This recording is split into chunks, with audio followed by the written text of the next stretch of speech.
Hello students, welcome to SN Academy. Last class में हमने discuss किया था कोडिंग डिकोडिंग के पैटर्न 1 to 4 टॉपिक।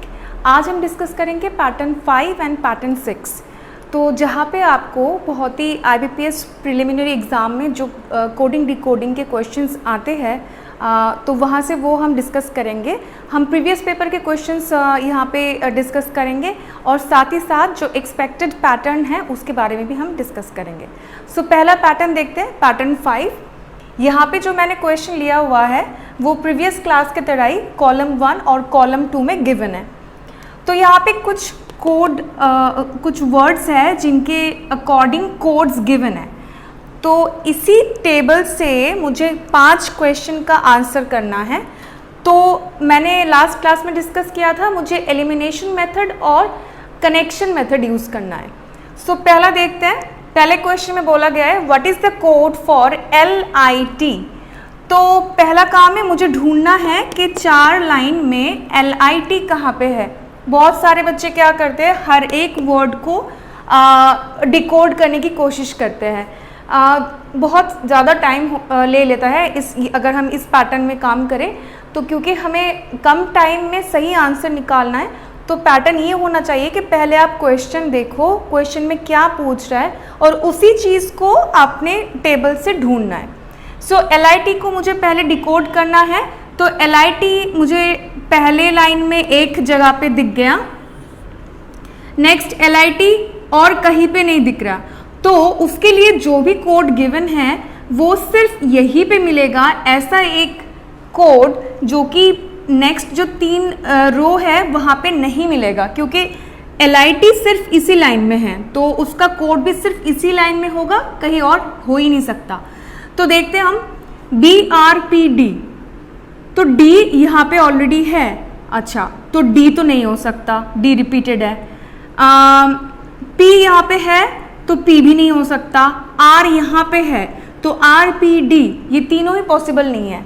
तो B एक ऐसा बचा है जो कि अकेला दिख रहा है, कहीं और रिपीट नहीं हुआ है। जैसे कि LIT कहीं पे रिपीट नहीं हुआ है, वैसे ही B भी कहीं पे रिपीट नहीं हो रहा है। तो डेफिनेटली LIT के लिए कोड क्या हो जाएगा, B।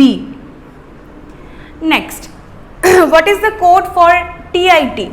TIT के लिए हम देखते हैं कहाँ पे दिख रहा है। TIT अब दिख रहा है मुझे 3rd पे, राइट, और कहीं नहीं है, और कहीं नहीं है TIT। तो TIT के लिए भी ऐसा एक कोड 3rd रो में हमें मिलेगा जो कि 1st, 2nd और 4th में नहीं मिलेगा।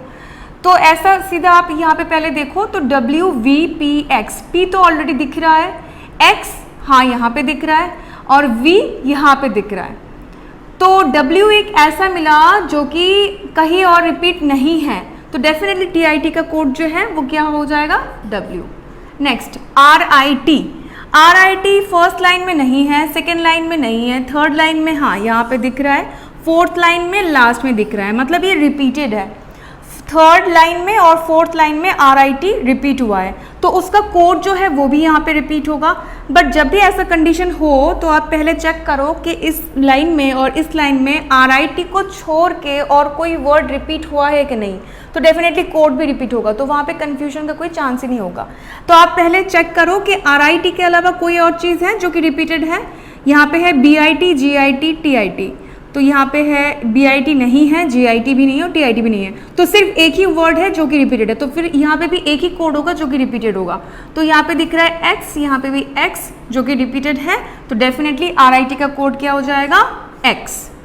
What is the code for NIT। NIT के लिए कहाँ पे दिख रहा है, पहले लाइन में नीट नहीं है, सेकेंड में नहीं है, 3rd में भी नहीं है, 4th में है नीट। तो यहाँ पे भी नीट जो है वो अकेला है, उसके लिए भी एक ऐसा ही कोड रहना चाहिए जो कि कहीं पे भी रिपीट नहीं हुआ है। तो X ऑलरेडी हो चुका है, X को हम एलिमिनेट कर सकते हैं। S यहाँ पे सेकेंड लाइन में दिख रहा है तो S तो होगा ही नहीं। R है, R ऑलरेडी फर्स्ट लाइन में दिख रहा है, तो J अकेला बचा है जो कि कहीं पे भी नहीं है, ठीक है। तो NIT के लिए क्या हो जाएगा, J। Next, what is the code for KIT। तो KIT के लिए हम पहले चेक करते हैं कहाँ पे दिख रहा है। KIT यहाँ पे दिख रहा है, KIT यहाँ पे दिख रहा है, यहाँ पे नहीं है, यहाँ पे नहीं है। तो इन दोनों में एक लेटर ज़रूर रिपीट हुआ होगा। जैसे यहाँ पे भी हमने बोला था RIT के टाइम में, सेम चीज़ आप यहाँ पे भी चेक करो कि इस लाइन में और इस लाइन में KIT के अलावा कोई और वर्ड रिपीट हुआ है कि नहीं। तो KIT सिर्फ ये हमें देखना है। उसके अलावा क्या है, LIT जो कि यहाँ पे नहीं है, BIT नहीं है, DIT नहीं है। तो डेफिनेटली आप सीधे सीधे यहाँ पे जाओगे, यहाँ पे कन्फ्यूजन का कोई चांस ही नहीं है। क्या होता है, अगर दो वर्ड अगर रिपीट होता है तो यहाँ पे आप जब जाते हो तो डेफिनेटली 2 लेटर यहाँ पे भी कॉमन मिलेगा, तब आप कंफ्यूज हो जाते हो। तो ऑप्शन में रहता है कैन नॉट बी डिटरमाइंड, या फिर जैसे मान लो कि यहाँ पे अगर 2 वर्ड मैच होता तो अगर ऐसा होता, राइट, मान लेते हैं कि हम यहाँ पे P रहने देते हैं, यहाँ पे हम मान लेते हैं कि R है, राइट। तो यहाँ पे क्या हो जाता, P भी कॉमन मिल रहा है, R भी कॉमन मिल रहा है, और हमें निकालना है KIT सिर्फ। कीट के लिए फिर क्या होता, या तो हम ऑप्शन में इधर P होता और R होता, या फिर अगर दोनों होता तो वो भी सही ऑप्शन हो सकता है, या फिर हो सकता है कैन नॉट बी डिटरमाइन, क्योंकि आप एग्जैक्ट पोजीशन में नहीं पहुंच पा रहे हो। तो इस तरीके से होता है। तो KIT के लिए अब क्या आ जा रहा है, KIT के लिए आ रहा है मेरे पास R, ठीक है। सो R नहीं, P होगा, P आ जाएगा, यहाँ पे था S। सो KIT के लिए हो रहा है P।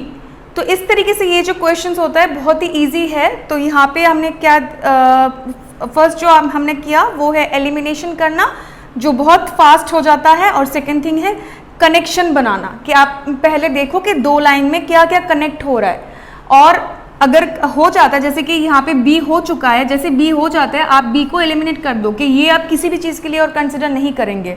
तो आप जब भी रफ शीट में काम करो कोडिंग डिकोडिंग के लिए हमेशा एलिमिनेशन मेथड को ज़रूर यूज़ करो। तो ये बहुत ही सिंपल सा एग्जाम्पल था। नेक्स्ट एग्जाम्पल में हम लाइन के साथ, मतलब टेबल कॉलम 1 टेबल के साथ कॉलम 2 का टेबल जो है वहाँ पे हम थोड़ा लेटर बेस्ड कोडिंग ले रहे हैं। सो अब हम देखते हैं नेक्स्ट क्वेश्चन, जो कि IBPS RRB का 2016 का क्वेश्चन है। सो यहाँ पे देखते हैं ओनली इन सीरियल ऑर्डर के लिए एक कोड गिवन है, similarly order in the state के लिए एक कोड गिवन है, then the logical idea only के लिए कोड गिवन है, और लास्ट इन आइडिया और थ्योरी के लिए एक कोड गिवन है। इसके अकॉर्डिंग हमारे पास कुछ क्वेश्चंस है। पहले क्वेश्चन में बोला गया है कि what is the code for OR के लिए क्या कोड गिवन है। अच्छा, सोल्यूशन निकालने से पहले मैं एक बहुत इंपॉर्टेंट चीज़ बता देती हूँ। जैसे आप कोडिंग डिकोडिंग जब भी आप सॉल्व करो कोई भी एग्ज़ाम के लिए, रफ शीट में ज़रूरी है कि आप तरीका जो है वो ऐसे ही लिखो। अगर आप बहुत क्लमजी लिखते हो उस चीज़ों को तो क्या हो जाता है कि आप एलिमिनेट जब करते हो आप खुद ही कंफ्यूज हो जाते हो। जैसे मैंने पहले क्वेश्चन के लिए मैंने कुछ एलिमिनेट किया और मैंने उसको सॉल्व किया, जब आप नेक्स्ट क्वेश्चन में सॉल्यूशन के लिए आते हो तो आप खुद ही कंफ्यूज हो जाते हो कि मैंने किसको एलिमिनेट किया था और उसके लिए मैंने क्या सोचा था। तो बहुत ज़रूरी है कोडिंग डिकोडिंग में कि जब भी आप रफ शीट में काम करो तो पैटर्न जो है बहुत आराम से लिखना और बहुत क्लियरली आप उसको, मतलब विजिबिलिटी जो है वो बहुत क्लियर होना चाहिए उस चीज़ के लिए। सो पहला क्वेश्चन हम सॉल्व कर रहे थे, what is the code for और के लिए और कहाँ दिख रहा है, right, only in serial order in the state, the logical idea only in idea और theory। तो और हमें मिल रहा है लास्ट में, तो कहीं पे भी और जो है रिपीट नहीं हुआ है एक्सेप्ट द लास्ट वन। तो यहाँ पे है इन आइडिया और थ्योरी।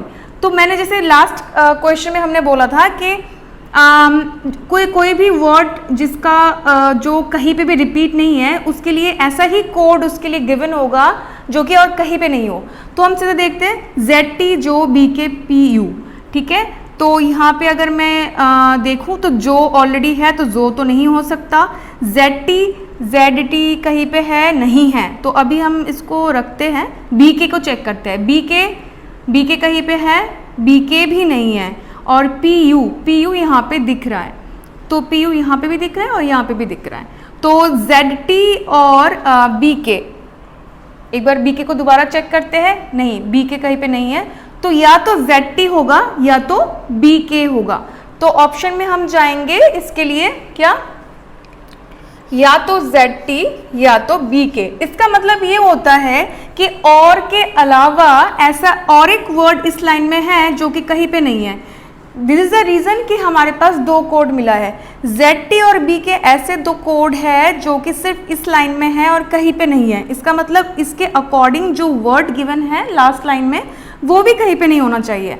तो इन आइडिया और थ्योरी अगर मैं यहाँ पे चेक करूँ तो थ्योरी और कहीं पे भी नहीं है, राइट? तो थ्योरी और कहीं पे भी नहीं है, तो हम इसको और को एग्जैक्ट निकाल नहीं सकते। Next, what is the code present for LI, मतलब इसको रिप्रेजेंट कर रहा है कौन सा? LIRI2V। मतलब अभी उल्टा क्वेश्चन है, यहाँ पे जो है कोड गिवन है उसके अकॉर्डिंग आपको वर्ड्स ढूंढने हैं। तो LI कहाँ पे है? यहाँ पे है। और कहीं पे LI है? LI और कहीं पे नहीं दिख रहा है, तो LI के लिए ऐसा एक वर्ड ज़रूर यहाँ पे होगा जो कि कहीं पे नहीं है। तो हम देखते हैं। ऑर्डर ऑलरेडी है, ऑर्डर नहीं होगा। इन यहाँ पे भी है, नहीं होगा। द यहाँ पे भी है, नहीं होगा। स्टेट, तो स्टेट एक ऐसा वर्ड है जो कि कहीं पे भी नहीं है, और LI भी ऐसा कोड है जो कहीं पे नहीं है। तो LI के लिए मैं क्या लिख सकती हूँ? मैं लिख सकती हूँ स्टेट, ठीक है। अच्छा, RI के लिए, RI कहाँ पे है? RI मेरे को सिर्फ यहाँ पे दिख रहा है, RI और कहीं पे भी नहीं है। तो RI के लिए भी ऐसा एक वर्ड होगा जो कि कहीं पे नहीं है। द तो ऑलरेडी है, लॉजिकल भी हो सकता है। आइडिया ऑलरेडी, आइडिया कहीं पे और है, हाँ आइडिया यहाँ पे है, नहीं होगा। ऑनली भी रिपीटेड है, तो सिर्फ लॉजिकल एक ऐसा वर्ड है जो कि कहीं पे रिपीट नहीं हुआ है। तो RI के लिए क्या हो जाएगा? Logical, right. टू कहाँ पे है? यहाँ पे 2 है, और कहीं पे 2 दिख रहा है आपको? 2 और कहीं पे नहीं है। इट मीन्स कि 2 के लिए भी ऐसा कोई वर्ड है जो कि कहीं पे नहीं होगा। तो ऑर्डर है, ऑर्डर नहीं हो सकता। सीरियल आपको कहीं और दिख रहा है? नहीं, सीरियल और कहीं पे भी नहीं है। That means serial is 2। तो लॉजिकल, इसके बाद आएगा सीरियल। VE कहाँ पे दिख रहा है? VE फर्स्ट लाइन में कोडिंग है, VE। नेक्स्ट यहाँ पे भी VE दिख रहा है, यहाँ पे नहीं है, यहाँ पे नहीं है। तो इन दोनों में एक कोई भी वर्ड ऐसा ज़रूर कॉमन है जिसका कोड क्या है? VE। तो order in the state, only in serial order. तो ऑर्डर भी कॉमन दिख रहा है मुझे और इन भी कॉमन दिख रहा है, मतलब 2 वर्ड है जो कि कॉमन है। तो VE या तो ऑर्डर के लिए होगा या तो इन के लिए होगा। तो अब हम थोड़ा नीचे चेक करते हैं कि ऑर्डर और इन कहीं और है कि नहीं। तो यहाँ पे इन है, राइट। तो यहाँ पे इन दोनों में से ज़रूर एक कॉमन होना चाहिए। तो ऑर्डर के लिए हम देख रहे थे VE, और VE कॉमन हमें मिल रहा था, राइट। सिर्फ VE मिल रहा था। हाँ, तो डेफिनेटली ये क्या हो जाएगा? V के लिए ऑर्डर और इन था, यहाँ पे ऑर्डर इन था, तो यहाँ पे भी ऑर्डर इन है। तो VE PU है ना, तो यहाँ पे भी PU है, यहाँ पे भी PU है, यहाँ पे भी PU है। तो जो इन है, इनका कोड क्या हो जाएगा? जब भी आप ऐसा कोड निकालो कि जो एक्चुअली अभी इस क्वेश्चन को सॉल्व करने के लिए तो मुझे हेल्पफुल नहीं है, बट हो सकता है कि नेक्स्ट क्वेश्चन मुझे काम पे आ जाए, तो इसको लिख के रखो साइड में। इनका क्या निकला है? पू निकला है। तो फिर ऑर्डर क्या आ जा रहा है? मेरा ऑर्डर आ रहा है VE, तो सीरियल ऑर्डर, राइट। तो LIRITOVE का मतलब हो रहा है state logical serial order, right. Okay, next, logical idea is order. ये कौन से कोड से बन रहा है? Logical idea is order. देखो ऑलरेडी हमने लॉजिकल और ऑर्डर निकाल चुके हैं। तो लॉजिकल का क्या था? लॉजिकल का था RI, जो एकदम पहले क्वेश्चन में हम इमीडिएट जो प्रीवियस क्वेश्चन है उसमें हमने सॉल्व किया अभी। लॉजिकल के लिए था RI, और उसके बाद है आइडिया। ओके, आइडिया को छोड़ते हैं, इसको भी छोड़ते हैं, और ऑर्डर के लिए हमने क्या दिया हुआ था क्वेश्चन में? VE। तो हमें अब निकालना है आइडिया और इज।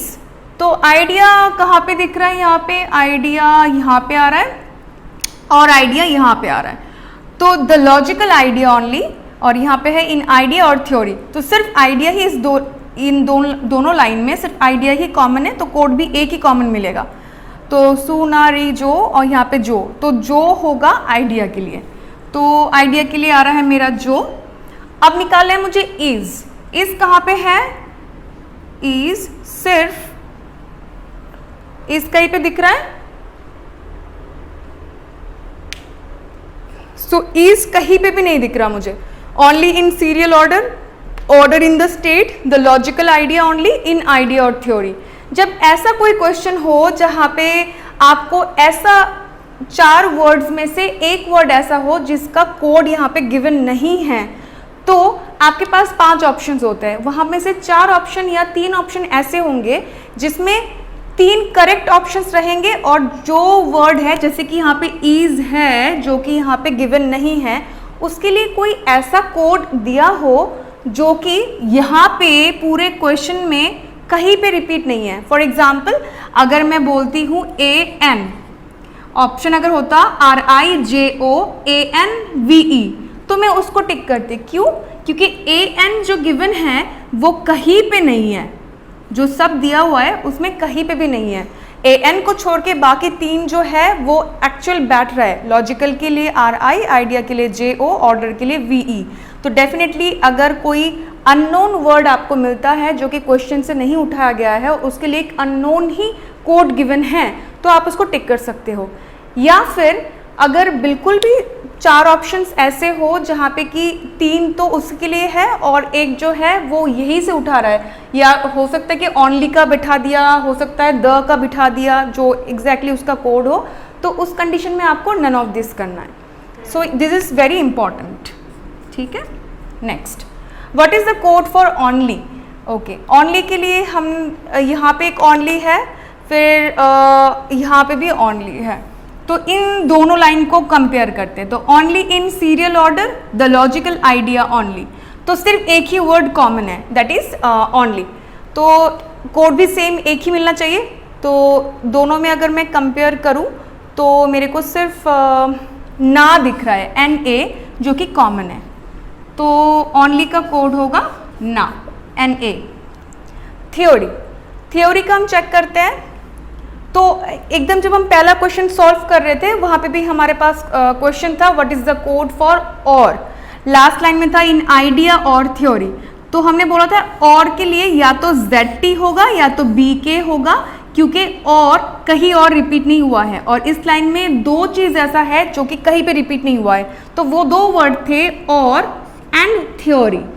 और भी कहीं नहीं है और थ्योरी भी कहीं नहीं है, तो इन दोनों के लिए 2 ही मेरे पास ऐसे कोड थे जो कि कहीं पे रिपीट नहीं हुआ है, तो इसीलिए हम थ्योरी का भी सिमिलरली नहीं निकाल सकते। तो इसका ऑप्शन भी क्या हो जाएगा, ZT या फिर BK, right. This is very important question, RRB prelims का क्वेश्चन है 2016 का, तो दिस इज़ वेरी इंपॉर्टेंट। आप यहाँ पे वो 4 पैटर्न मैंने डिस्कस किया जहाँ पे हर एक क्वेश्चन, जैसे कि ये वाला क्वेश्चन था जहाँ पे आपको एक मिसिंग वर्ड का निकालना पड़ेगा, जो ऑप्शन होगा वहाँ से करेक्ट वाला चूज करना है, या तो नन ऑफ दिस हो सकता है।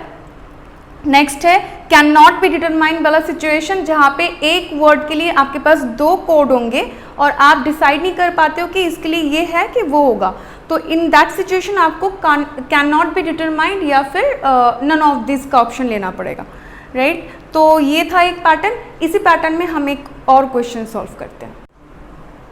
सो देखते हैं नेक्स्ट क्वेश्चन। गिवन है study book room rent is high, pay rent is more and more study work hard, ठीक है। तो देखते हैं क्वेश्चन में क्या गिवन है। What is the code for more room के लिए क्या कोड गिवन है। सो यहाँ पे अगर मैं चेक करूँ मोर कहाँ पे दिख रहा है, study book room rent is high, pay rent is मोर, ठीक है। सो यहाँ पे मोर दिख रहा है और मोर स्टडी वर्क हार्ड, तो यहाँ पे भी मोर दिख रहा है, राइट। सो इन दोनों जगह पे मेरे पास मोर है। और मुझे देखना है रूम, तो रूम यहाँ पे मेरे पास रूम है और नेक्स्ट रूम यहाँ पे है और कहीं पे रूम नहीं है, तो मुझे इन दोनों को पहले चेक करना है टू डिकोड द वर्ड मोर। तो मुझे पहले इन दोनों में चेक करना है कि मोर के अलावा और कोई वर्ड इन दोनों में रिपीट है कि नहीं। तो पे rent is study work hard नहीं है, तो सिंपल है, आप सीधा एक ही कोड मिलेगा।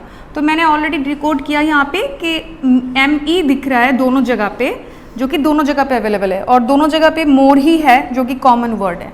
तो मोर के लिए क्या आ जाएगा, अनडाउटेडली मी। अच्छा, रूम यहाँ पे और यहाँ पे, तो इन दोनों लाइन को कंपेयर करते हैं।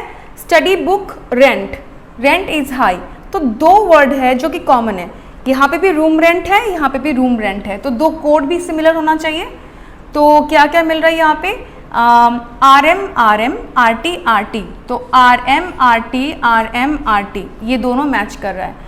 तो अब हमें रूम रेंट ये दोनों कहीं और दिख रहा है, वो ढूंढना पड़ेगा ताकि हम क्रॉस चेक कर सके।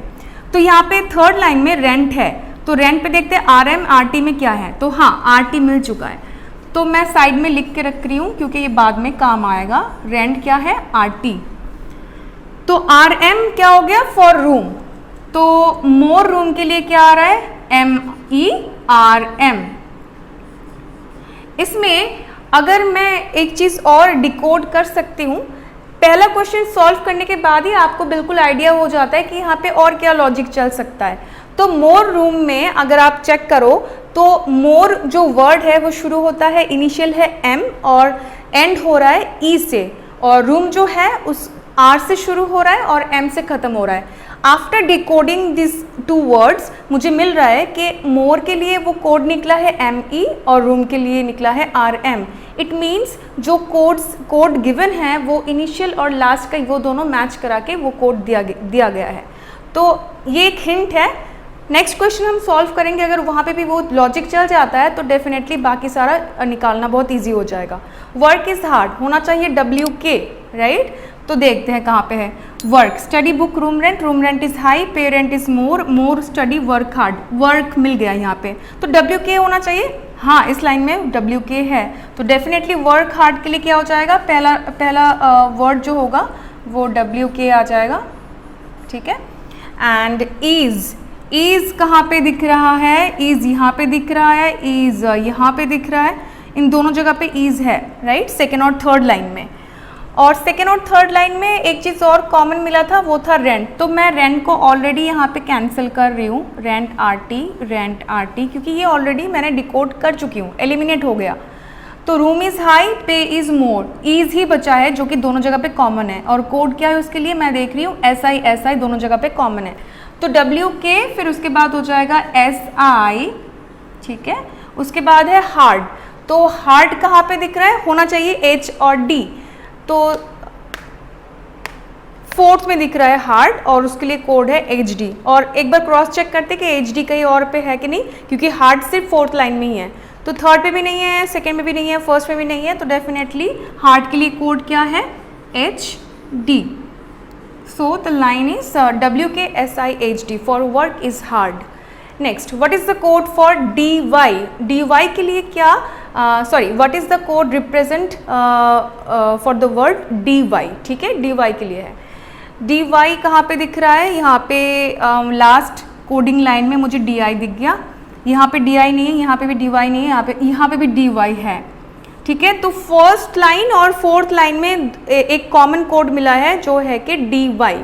तो चेक करते हैं कि और कोई कोड फर्स्ट लाइन और फोर्थ लाइन में मैच कर रहा है कि नहीं। एम ई है, नहीं है, डब्ल्यू के नहीं है, एच डी नहीं है, डब्ल्यू के ऑलरेडी हम कैंसिल कर सकते हैं क्योंकि डब्ल्यू के ऑलरेडी हमें मिल चुका है। ईज को भी कैंसिल करते हैं, ऐसा ही मिल गया है, राइट। और क्या मिल गया था हमें, मोर भी मिल गया था, रूम भी मिल गया था, तो रूम भी यहाँ पे कैंसिल कर देते हैं, रूम कैंसिल कर देते हैं। मोर भी मुझे मिल चुका है, मोर को कैंसिल कर देते हैं। तो देखो आप जैसे आप कैंसिल करते हो आपके पास बहुत कम बचे हैं कोड्स जो आपको डिकोड करना है, ओके। तो डी वाई निकालना था, डी वाई यहाँ पे भी है, डी वाई यहाँ पे भी है, right.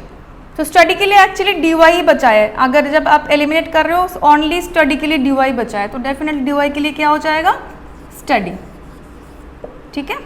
Next, what is the code for book, book के लिए क्या है, तो मैंने यहाँ पे स्टडी के लिए हम डी वाई कैंसिल कर देते, निकाल चुके हम, रेंट का भी निकल चुका है, तो सीधे सीधे बुक के लिए बी के शो हो रहा है, तो बुक के लिए बी के। What is the code for represent the for W के, डब्ल्यू के बुक भी यहाँ पे, मतलब देखो फर्स्ट लाइन का सारे एलिमिनेट हो चुके, इट मीन्स सारे सबका कोड हमें डिकोड कर दिया। हाई के लिए हाई अभी तक नहीं निकला है, हाई का सीधे सीधे दिख रहा है, एक ही बचा हुआ है, दैट इज जी एच। हमें निकालना है डब्ल्यू के। तो डब्ल्यू के कहाँ पे दिख रहा है, यहाँ पे डब्ल्यू के ऑलरेडी हो चुका था एक बार, वर्क इस हार्ड में हमने निकाला था, तो डब्ल्यू के लिए क्या हो जाएगा, वर्क। ठीक है, it is very simple actually. यहाँ पे दो लॉजिक से हमने सॉल्व किया। पहला लॉजिक ये था कि जैसे नॉर्मल मेथड हम यूज़ करते हैं कि एलिमिनेट करना है, उसके बाद जो रेस्ट रह जाएगा उसके अकॉर्डिंग मुझे कोड ढूंढना है। और सेकेंड था कि दो लाइन में अगर कॉमन वर्ड या कॉमन कोड मिलता है तो हम इसको कनेक्शन बनाते हैं, चेक करते हैं कि एक लाइन में दो जो लाइन हम कंपेयर कर रहे हैं उसमें कोई भी कोड कॉमन है कि नहीं। और जो लास्ट थिंग यहाँ पे मुझे मिला कि वर्ड के साथ एक फर्स्ट क्वेश्चन सॉल्व करने के बाद मुझे पता चला कि जो वर्ड के अकॉर्डिंग कोड्स गिवन है उसका फर्स्ट लेटर और लास्ट लेटर से वो कोड बना है। तो जब भी ऐसा कंडीशन होता है तो आप सेकंड क्वेश्चन में भी सेम चीज़ देखते हो कि रिपीट होता है, तो आपके लिए बहुत इजी होता है, क्योंकि फर्स्ट और सेकंड क्वेश्चन में अगर सेम लॉजिक काम कर रहा है इट मीन्स जो रेस्ट ऑफ द क्वेश्चन है उसमें भी सेम लॉजिक रिपीट ज़रूर होगा। सो आज का सेशन यहीं तक है। पैटर्न 5 तक हमने कोडिंग डिकोडिंग डिस्कशन किया। नेक्स्ट एक क्लास और होगा कोडिंग डिकोडिंग में, जहाँ पे हम कुछ रेयर क्वेश्चंस जो कि एग्ज़ाम में आ चुके हैं उसके बारे में डिस्कस करेंगे। Thank you.